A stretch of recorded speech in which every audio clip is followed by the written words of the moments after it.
Finance can seem arcane and complex to the uninitiated. However, a comparatively few basic principles should guide your thinking.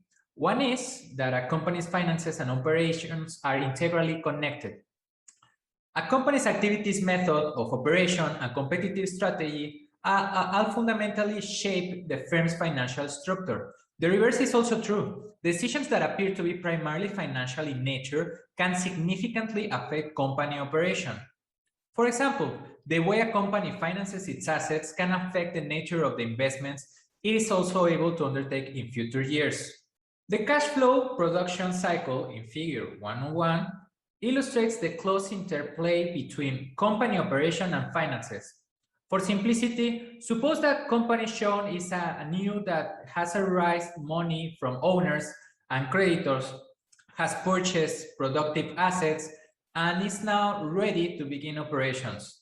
To do so, the company uses cash to purchase raw materials and hire workers. With these inputs, it makes the product and stores it temporarily in an inventory. Thus, what began as a cash is now physical inventory. When the company sells an item, the physical inventory changes back into cash. If the sale is for cash, this occurs immediately. Otherwise, cash is not realized until some later time when the account receivable is collected. The simple movement of cash to inventory to account receivable and back to cash is the firm's operating or working capital cycle. Another ongoing activity represented in this figure is investment. Over a period of time, the company's fixed assets are consumed and worn out in the creation of products. It is though every item passing through the business takes with it a small portion of the value of the fixed asset. The accountant recognizes this process by continually reducing the accounting value of fixed assets and increasing the value of merchandise flowing into the inventory by an amount known as depreciation. Remember this topic.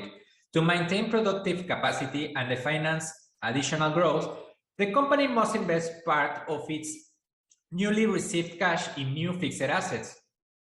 The object of this whole exercise, of course, is to ensure that the cash returning from the working capital cycle and the investment cycle exceeds the amount that started the journey.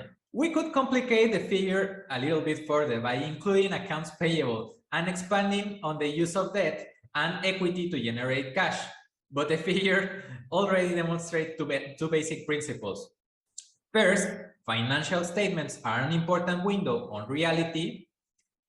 A company's operation, policies, production, techniques, and inventory and credit control systems fundamentally determine the firm's financial profile.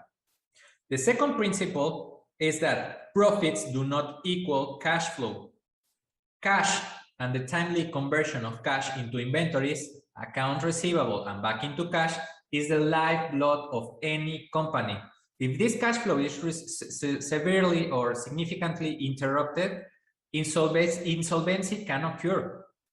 Yet the fact that a company is profitable is no assurance that its cash flow will be sufficient to maintain solvency.